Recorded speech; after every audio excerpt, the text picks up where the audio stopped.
pasar a la mesa número 2, que el título es Educación física, tensiones entre la academia, la sociedad y la política. Entre algunas de las preguntas que se proponían estaba: ¿qué educación física necesita y promueve la sociedad? ¿Qué cuerpo? ¿Qué profesor licenciado en educación física? ¿Qué construimos de la universidad en relación a la educación física y sus concepciones? ¿Tiene la educación física un fin en sí mismo o siempre está subordinada a otros fines ajenos a ello? Esto eran un poco las preguntas que nos arrimaban a nosotros y le sugerían a los panelistas, que los voy a presentar ahora.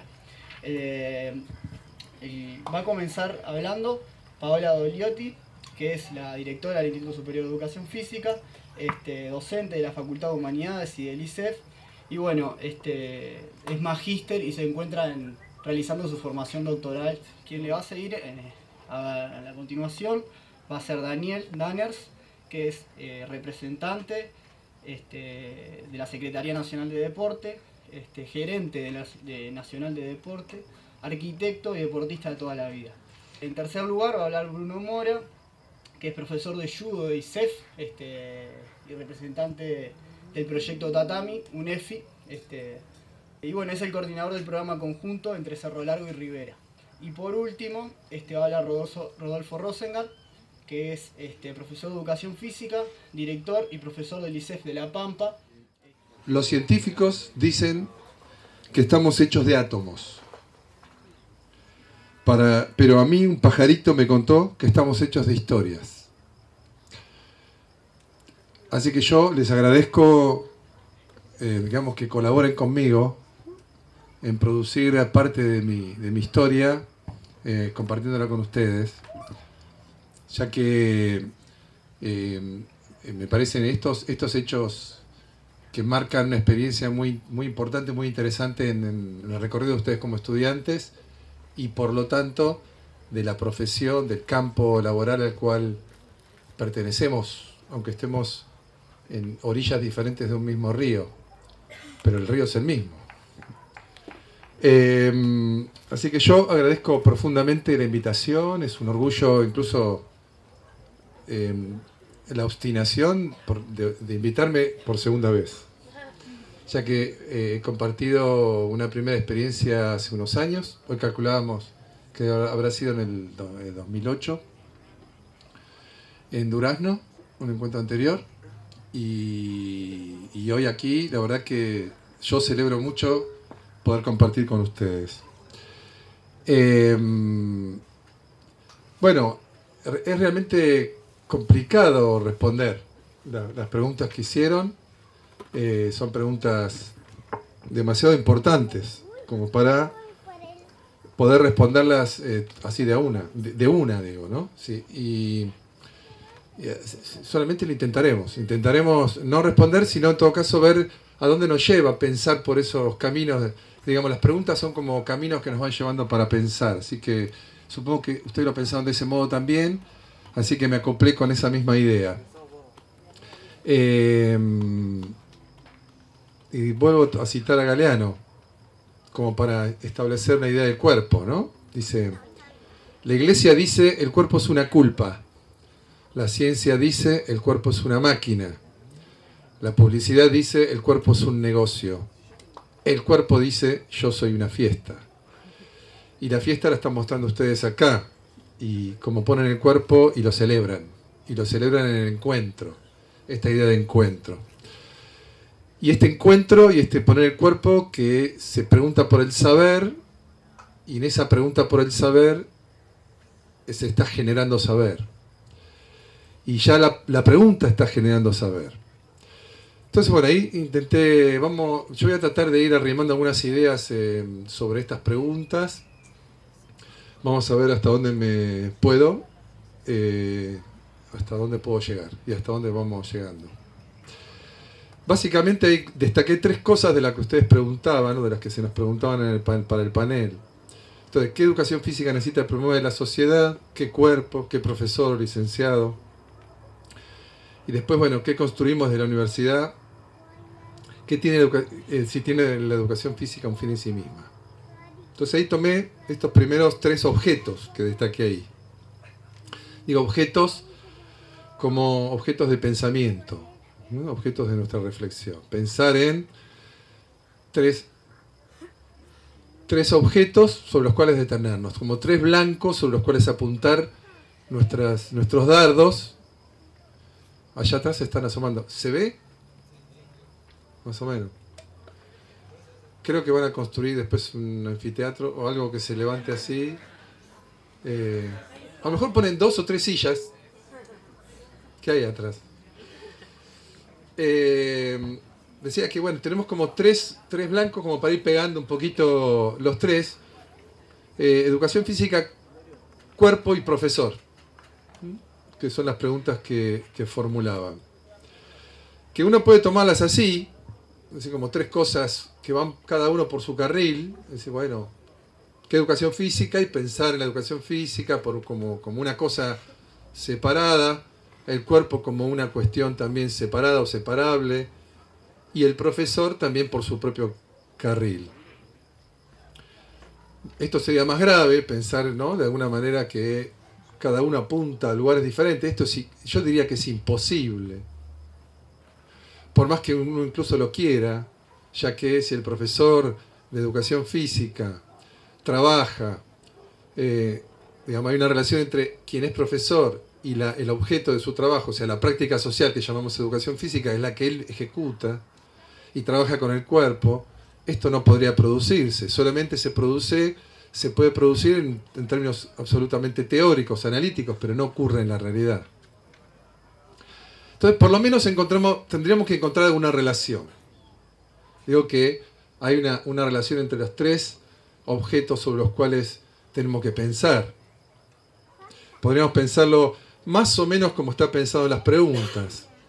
¿Qué educación física necesita la sociedad? De allí, ¿qué cuerpo se estaría generando o produciendo o promoviendo a partir de la educación física que la sociedad demanda o necesita? Y de allí, ¿qué profesor es el encargado de ejecutar esta demanda que la sociedad tiene? Podríamos pensarlo de alguna manera en este modo, en esta linealidad o en esta determinación. Ahí voy a parar un poco y digo, vamos a establecer un concepto. La educación física participa de un proyecto político y cultural centrado en el cuerpo de los sujetos, con asignaciones desde el poder, en procura de hegemonía, acciones posibles desde la resistencia. Si esto es así, la educación física es en sí misma un proyecto cultural y político insertado en las escuelas. Entonces están estas dos dimensiones, la educación física participando de proyectos políticos que le exceden o en los cuales se incluye, y a la vez la educación física corporizando un proyecto político y cultural que tiene que ver con el cuerpo. Por su naturaleza, esta idea de proyecto político y cultural es ambivalente, o sea, puede como participar de distintas maneras y en distintas direcciones. Lo que no puede es ser neutral frente a los proyectos políticos y culturales. Entonces, así habíamos hecho recién este esquema, donde de alguna manera la educación física demandada para cierto cuerpo y entonces el profesor tiene que actuar en función de esa demanda, o podríamos pensar en una relación más circular o más multideterminada, donde el profesor no es un simple agente pasivo en esto, sino que además el profesor tiene su espacio de decisión, su espacio de participación y de promoción de algún valor que no necesariamente es el demandado, no necesariamente es el solicitado para que haga. Entre el profesor de educación física y cuerpo puede establecerse una relación de multi-influencia. En ese caso incluso podríamos decir así: el profesor y su acción, su intervención, su decisión configuran cuerpos, porque configuran experiencias de cuerpo de sus sujetos alumnos. Quienes transitan por la educación física se configuran como sujetos corporales a partir de una cierta experiencia. Quienes no participan de educación física también, pero de una experiencia diferente. Entonces el profesor interviene en la configuración de cuerpos y por lo tanto esta configuración de cuerpos va determinando cuál es la educación física que predomina, que prevalece o que existe. O también podríamos decir, si el profesor de educación física diseña un tipo de educación física, pues el resultado será una experiencia de cuerpo en los alumnos y en los sujetos que se van configurando a partir de esta experiencia, de acuerdo a cómo los profesores de educación física, nosotros, podemos ir configurando, diseñando las experiencias que determinan una práctica en la cual los sujetos participan y se van configurando como sujetos a partir de esta experiencia corporal. Entonces ahí, estas tres preguntas, o esta pregunta, que después se me fueron imbricando estas preguntas, se me fueron nuevamente, es decir, no pude terminar de separarlas. ¿Qué necesita o qué promueve la sociedad? Entonces pensar, ¿cómo es y cómo ha venido siendo la educación física? Me tuve que ponerme a pensar. ¿Para qué vino la educación física? ¿Y por qué continúa? Y hoy podríamos agregar, ¿por qué se profundiza? ¿Por qué se extiende? ¿Por qué hay más educación física en los últimos años? El caso de Uruguay es claro. Recién acá el panelista anterior había dicho una cifra que es muy representativa. Hasta hace pocos años el 17% de los niños escolares tenían educación física y hoy ya se ha completado la experiencia de todos los niños. Y esto por decisiones políticas. En otros países de Latinoamérica estaban pasando fenómenos parecidos. Entonces, ¿para qué vino la educación física cuando empezó? ¿Y por qué continúa? ¿Y por qué se profundiza? Es decir, ¿cuál es la demanda? ¿Cuál es la necesidad? ¿O cuál es la decisión? ¿Qué es lo que hay detrás? ¿Qué cuerpo ha necesitado el poder? ¿Qué ha aportado la escuela para ese cuerpo? Y ahí la educación física en esa experiencia escolar. Y entonces después, ¿para qué se han formado profesores y de qué modos? Y ahí estoy tratando entonces de articular los tres objetos, la educación física, cuerpo y profesor, los tres objetos de reflexión que nos proponían. Pero para esto necesité formular algunas de estas preguntas. Terminó la primera parte. No. Hay segunda parte, así que arrancamos de vuelta. ¿Qué necesito que promueve la sociedad? Estas preguntas. Por lo tanto, digo, yo porque a veces hay un copetín en el medio, hay un intervalo, entonces bueno, cuando volvemos pongo de nuevo las mismas preguntas. Recordamos entonces, digamos, estas preguntas, los tres objetos planteados de reflexión.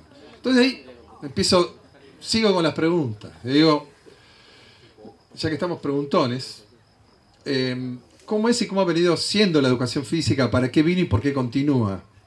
Y entonces, ¿cuándo llegó la educación física? ¿Para qué vino y qué papel ha cumplido? Bien, entonces ahí doy un pasito atrás y hablo de educación. Simplemente como un concepto para enmarcar. Un concepto puede ser algo así, conjunto de fenómenos a través de los cuales una determinada sociedad produce y distribuye saberes de los que se apropian sus miembros y que permiten la producción y la reproducción de esa sociedad. El aspecto productivo sería el aspecto transformador, aquello que puede generar que la sociedad cambie. Y el aspecto reproductivo es, digamos, la cara conservadora de la moneda esta de la educación. Pensado esto en términos sociales, nos lleva necesariamente a la dimensión política que la educación tiene. Esta tensión permanente entre la reproducción y la transformación. Y allí todo acto educativo, toda práctica educativa va estableciendo alguna señal en esta tensión entre transformación y reproducción. En la educación, decíamos recién que ahí la educación trabajaba con los saberes, en una determinada sociedad produce y distribuye saberes, decíamos recién. ¿Cuáles son los saberes que están en juego en esta producción y distribución de saberes? Saber erudito legítimo, formas de comportamiento social, hábitos y valores, formas de conocimiento práctico social, por ejemplo, las prácticas sociales diversas, entre ellas podríamos mencionar a las prácticas corporales.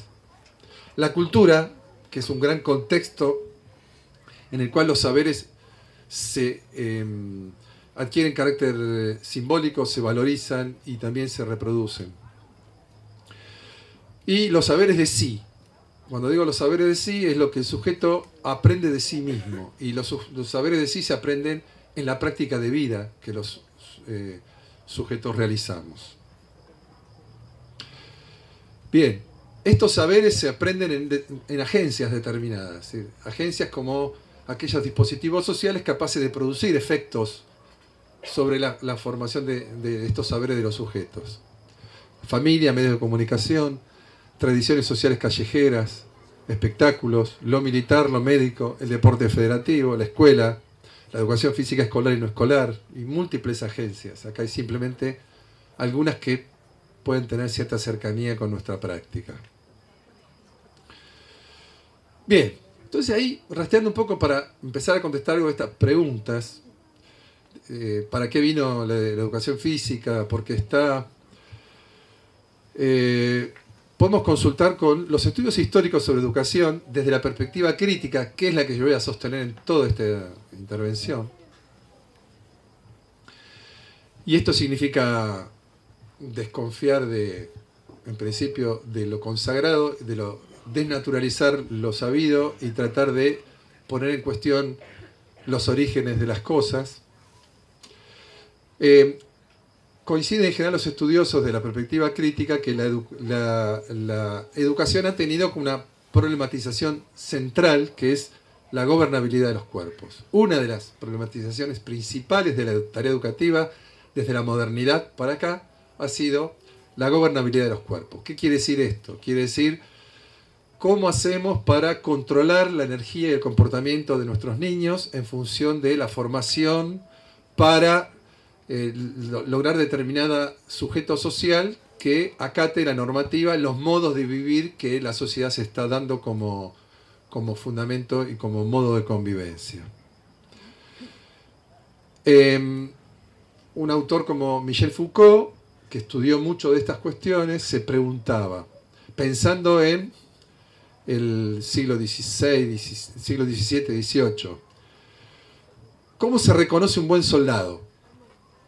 Entonces se preguntaba, ¿se trata de desalojar por dentro de una conjura pedagógica aquello de bárbaro, de indisciplinado, de ingobernable que tenga el cuerpo y de sustituirlo por un cuerpo civilizado o disciplinado?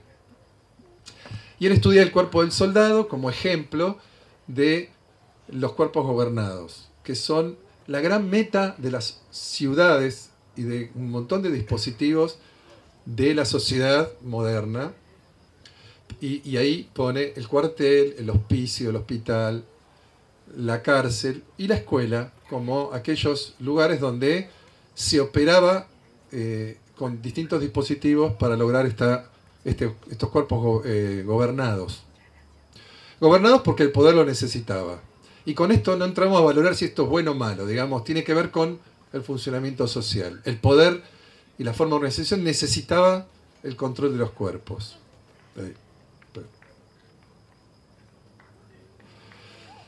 Entonces ahí yo me paro y me hago una pregunta. ¿Qué preguntas se hacían desde el poder en relación con el cuerpo y la escuela? La pregunta podría ser algo así. ¿Qué hacemos con el cuerpo del niño? Y hay una táctica que la escuela adopta. La táctica que algunos autores llaman la táctica de dispersión. El cuerpo forma parte de la vida escolar en todo momento escolar, en toda la vida de la escuela.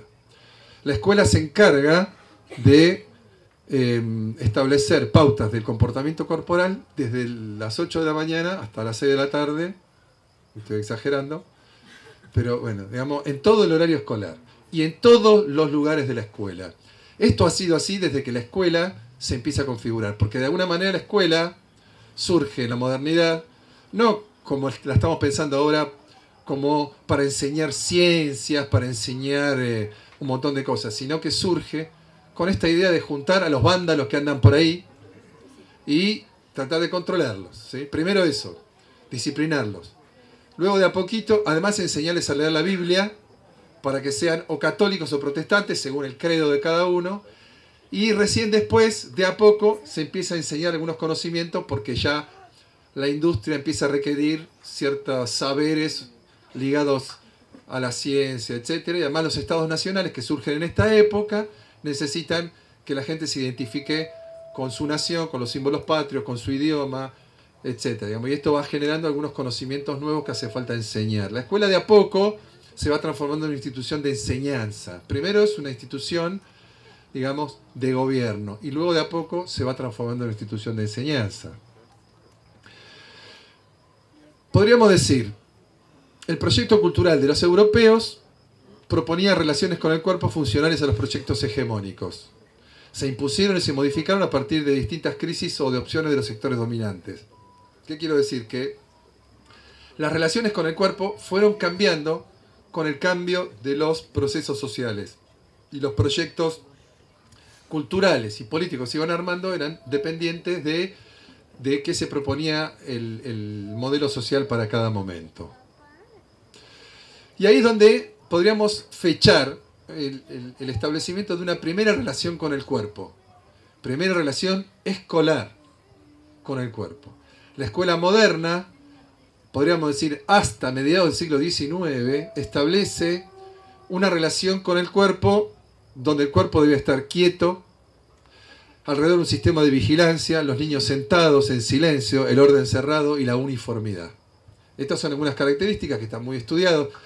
La escuela, ahí hay una foto, se ve, ¿no? Digamos, esta es una escuela del siglo XIX. Se alcanzan a ver, los niños tienen todos la misma posición, la misma postura, todos inclinan el cuello de la misma cantidad de grados para mirar al maestro. No puede ser ni más ni menos, ninguno puede estar mirando para otro lado.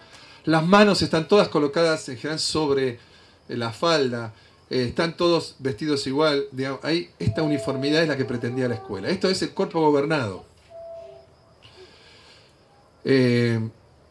No ha terminado esto, digamos, podremos decir que hoy no es lo mismo, pero hay muchos rastros de esta idea, de esta primera relación con el cuerpo en la escuela actual.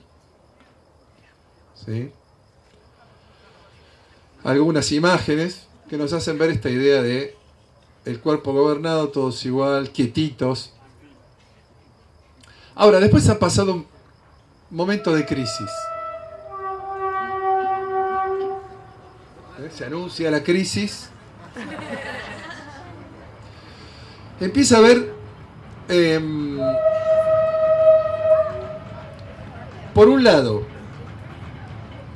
este modelo del niño quieto empieza a ser criticado por la medicina, porque se ve que en la medida que la escuela triunfaba con este modelo, es decir, que es siglo XIX, ustedes recordarán, éramos todos mucho más jóvenes, la escuela se fue extendiendo en sistemas educativos nacionales en todos los países de Europa. Sobre el final del siglo XIX empieza a ocurrir también en la Argentina, en Uruguay, en el Cono Sur, en Brasil, etc. Un fenómeno similar de extensión del sistema educativo, ¿no? Nuestros grandes próceres educativos, hoy ustedes nombraron a Varela, yo podría nombrar a Sarmiento, que eran como primos cercanos.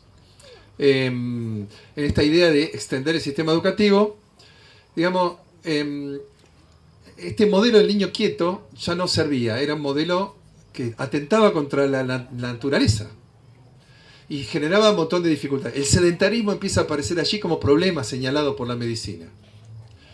Y además porque ya no era eficiente, no resolvía los problemas que se planteaban en la sociedad en ese momento.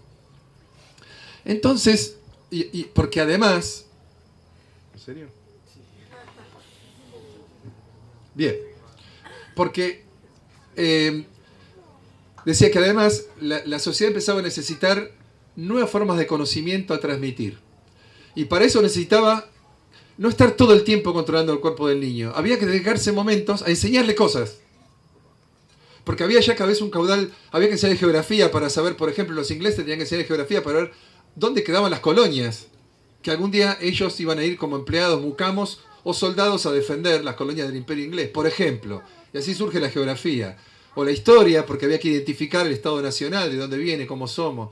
El idioma, para poder hablar todos el mismo idioma. En nuestros países claramente con la inmigración europea había que unificar el idioma nacional, bueno, había que enseñarle cosas a los chicos. Y entonces ya no se podía estar todo el tiempo preocupado por el cuerpo. Entonces la pregunta pasó a ser, ¿qué hacemos con el cuerpo mientras el niño aprende? Entonces, mientras el niño aprende, lo valioso, no podemos dedicarnos al cuerpo, tenemos que generar un dispositivo específico. Simultáneamente a esta pregunta, en Europa se estaban desarrollando las corrientes gimnásticas europeas, donde en los gimnasios militares, los gimnasios privados en París, en Estocolmo, en Londres, en Berlín, había gimnasios que estaban desarrollando lo que conocemos como las corrientes gimnásticas europeas. ¿Qué era eso? Eran formas de ejercicio que provenían de la tradición militar, pero que tenían ya un estudio biomecánico, un cierto estudio científico, para producir ciertos efectos bien precisos sobre los organismos de los sujetos. Estos, o sea que se estaba creando un instrumento que daba lugar a generar un cuerpo ordenado, disciplinado, obediente, sin necesidad de estar quieto, sino al revés, apelando al movimiento. Entonces aparece el ejercicio como un objeto importante e interesante para la escuela, el ejercicio gimnástico. La gimnástica, que después se llamó educación física, fue el dispositivo ideal para cumplir con las metas de la escuela y después dedicar, poder, digamos, en la parte de gobernación, del gobierno de los cuerpos, y después poder dedicar la escuela a enseñar otros contenidos valiosos.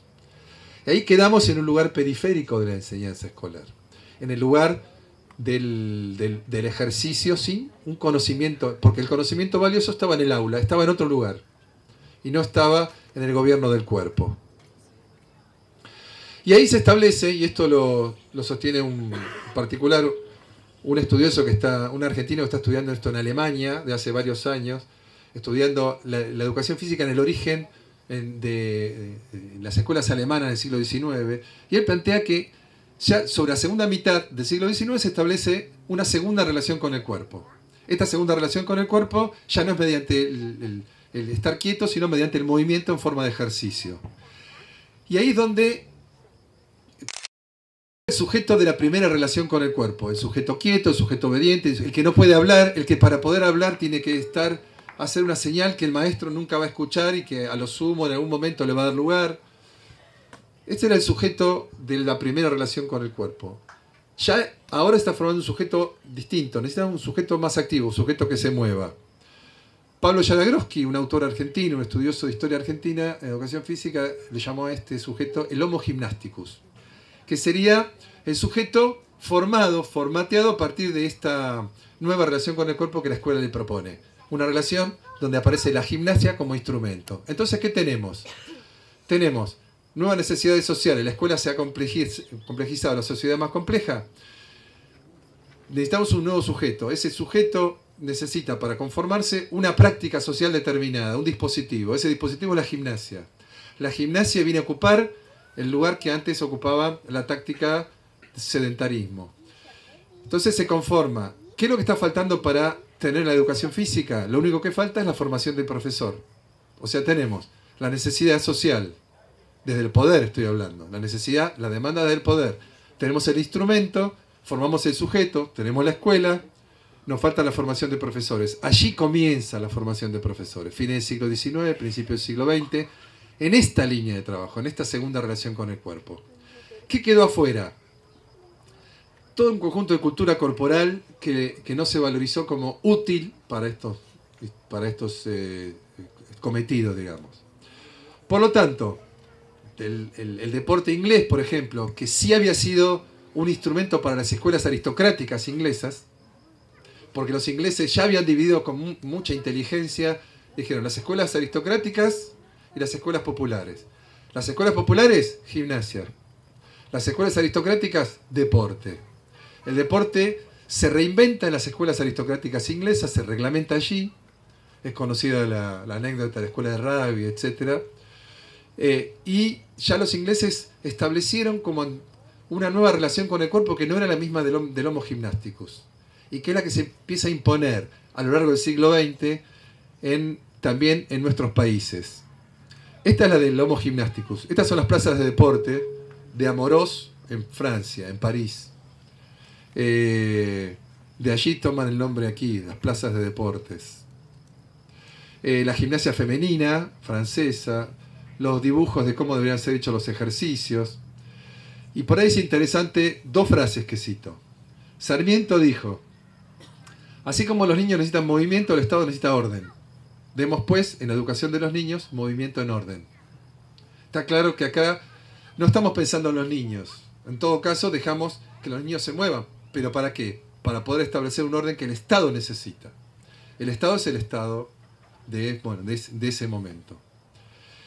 Romero Brés, médico, fundador del Instituto de Educación Física, dijo una frase que en la misma línea dice: es del acuerdo de ambos, educador y gobernante, de donde ha de salir la acción realmente eficaz de la escuela en el sentido de asegurar los efectos de ella sobre la nacionalidad. Entonces, hasta ahí, tanto la primera relación con el cuerpo como la segunda relación con el cuerpo forman parte de un instrumento desde la lógica del poder, de la lógica del Estado, para poner cierto modelo de sujeto y entonces poder cumplir cierto mandato o demanda social. Entonces ahí, bueno, nada, sigo. El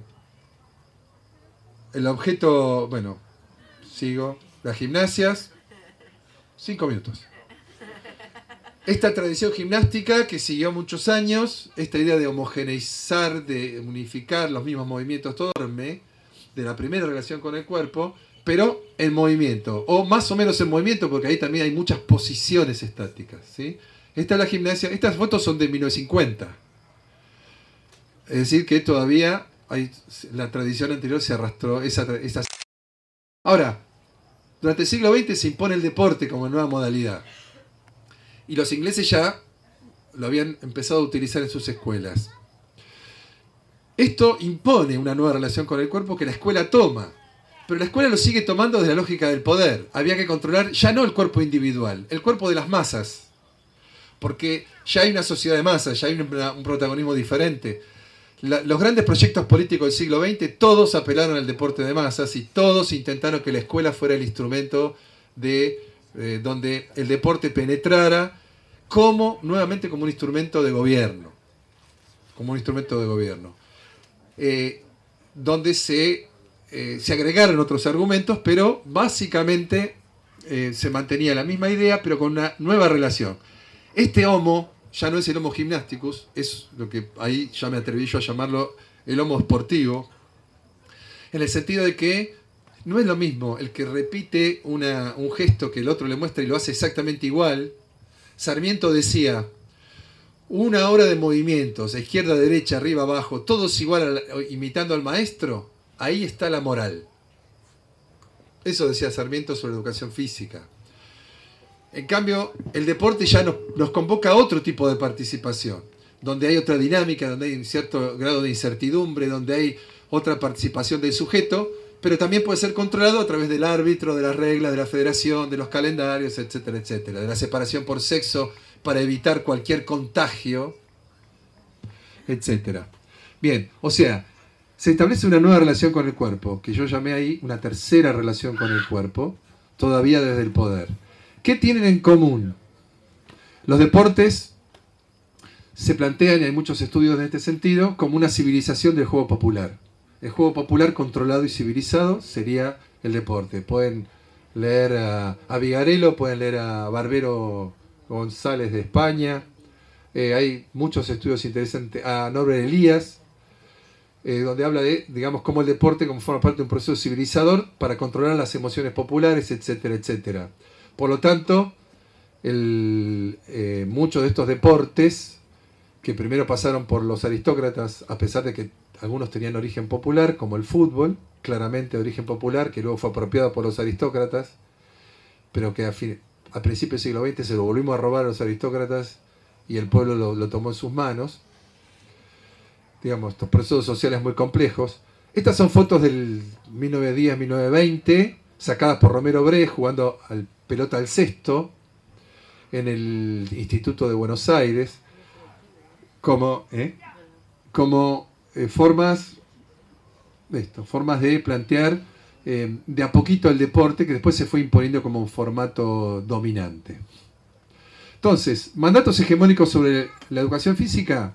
a través de la segunda relación o de la tercera relación con el cuerpo.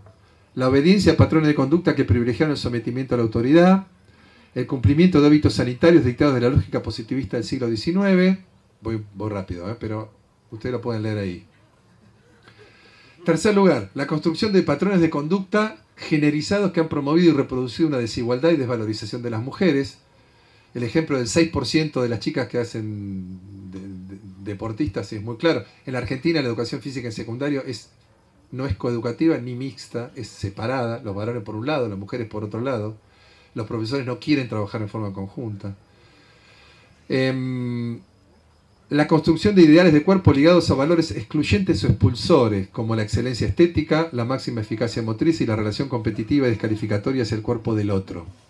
Estos son algunos de los valores que estas relaciones con el cuerpo han promovido desde los sectores dominantes. Entonces, la educación física ha distribuido unos saberes sobre los cuales no se habla, porque de esto nadie puede hablar. Nadie puede sostener en un discurso pedagógico estos valores. Sin embargo, en la tradición de instalación, en la segunda y tercera relación con el cuerpo, esto está instalado. La educación física no fue acompañada por un saber del cual se habla, sino que fue un saber silencioso, centrado en la experiencia corporal, conformando estos sujetos de alguna manera obedientes. Podría sintetizarse así: disciplinar generando obediencia, distribuir conductas generizadas y dejar sentado que vivir es competir. De alguna manera, esto es una síntesis de las tradiciones en educación física.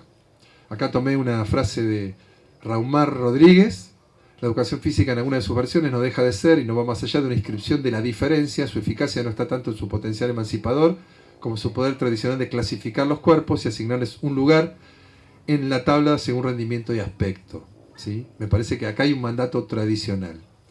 Entonces, si hay preguntas que se hacían desde el poder hegemónico sobre el cuerpo, también la podemos hacer desde un lugar distinto, desde el lugar resistente, porque eso también nos permite la dialéctica social. ¿Qué hacemos para que el niño y el joven se apropien de un conocimiento liberador a partir de la experiencia corporal? Y ahí planteo la alegría por el juego de los movimientos, la satisfacción de aprender. Y esto en cualquier edad y en cualquier situación. La alegría por el juego de los movimientos, la satisfacción de aprender y establecer la educación física como un área del saber y del conocimiento. Pensarla de ese modo es la única manera que hemos encontrado de pensar que la educación física puede desarrollar prácticas liberadoras, emancipadoras, donde no se diseñe desde la demanda del poder, sino desde la necesidad de los sujetos. Podríamos decir, la educación física como un área donde hay conocimiento y experiencia. La educación física como un área de conocimiento y como una gestora de experiencias corporales de los sujetos, nuestros niños y jóvenes. Y ahí se generan los saberes. ¿Qué saberes? Saber de sí en el mundo. ¿Quién soy yo? Mi cuerpo, las cosas y los demás. El niño necesita saber ser. Necesita saber ser como ser corporal. Necesita desarrollar un saber de sí. También, por otro lado, conocer las actividades corporales, o prácticas corporales, o prácticas de movimiento, sus reglas, sus significados y valores, los modos de practicarlas. El niño necesita saber hacer las prácticas motrices para formar parte de la cultura. Y, en tercer lugar, el niño necesita comprender procedimientos ligados a la selección y utilización de las actividades corporales, valores sociales y políticos, reglas acerca de cómo se aprenden, formas de entrenar o mejorar las capacidades, valoraciones referidas al triunfo o la derrota, la cooperación, la violencia, la autoridad, la regla, cuidados para el tratamiento del cuerpo propio y de los otros, relaciones entre los ejercicios, los juegos y la salud. El niño necesita saber aprender las prácticas corporales o metaconocimientos ligados a las prácticas, o sea, saber de los saberes. Entonces, ¿podríamos plantear una cuarta relación con el cuerpo? Las tres primeras que señalamos son prácticas de dominación, porque no están pensadas desde los sujetos, sino están pensadas desde la lógica del poder. Más allá de que tenga aspectos positivos o negativos desde el punto de vista de los valores. Pero está pensado no desde las necesidades de los sujetos, sino de las necesidades o demandas del poder. ¿Seremos capaces de construir una distinta? ¿Está en construcción? La educación física y sus propuestas son una hermosa posibilidad, creo yo. Y también un riesgo. Y dijo alguien que a usted le debe sonar: no te quedes inmóvil al borde del camino, no congeles el júbilo, no quieras con desgana, no te salves ahora ni nunca, no te salves, no te llenes de calma, no reserves del mundo solo un rincón tranquilo, no dejes caer los párpados pesados como juicios, no te quedes sin labios, no te duermas sin sueño, no te pienses sin sangre, no te juzgues sin tiempo. Mario Benedetti. Para cerrar, simplemente entonces, decía, para refrescar esta idea de pensar en las demandas o necesidades de quién para diseñar las experiencias que nosotros valoramos en la educación física. De la sociedad. ¿De quién? De la sociedad. La sociedad no es un todo homogéneo. Siempre hay un poder, y si hay poder, hay resistencia, hay otras posibilidades, hay alternativas, hay proyectos que pueden alternar a ese poder. La educación física como estrategia de gobernabilidad de los cuerpos puede ser útil para hoy, para la disciplina social o para el consumo. O podría ser, por el contrario, una estrategia para la distribución social del conocimiento, para generar nuevas posibilidades de experiencias valiosas y como laboratorio de vida democrática. Es decir, en la herencia de de las tres formas anteriores de relación con el cuerpo, hoy por hoy se plantearía un diseño de experiencias donde puede ser o para el disciplinamiento social o para el consumo, que es lo que hoy está por cómo el mercado ha reemplazado básicamente al Estado. La alternativa, y esta es nuestra, de los profes, de nuestro campo académico, del campo profesional, del campo intelectual, de los profesores que están todo el día trabajando en los patios, es diseñar una alternativa. Una cuarta relación con el cuerpo, o como la llamemos, una diferente relación con el cuerpo, donde se plantee como una experiencia en dos sentidos. Distribución de conocimiento para que todos sean incluidos, por un lado, y por otro lado, como un laboratorio de vida democrática. Es decir, lo que pasa en la experiencia de educación física tiene que ser lo que proyectamos para que ocurra en la sociedad. Tiene que ser participativo, democrático, inclusor, para todos, no dejar a nadie afuera, sano, etc. Es decir, aquello que pensamos para la sociedad lo tenemos que hacer todos los días en nuestro pequeño laboratorio, que es nuestra clase. Bueno, nada más.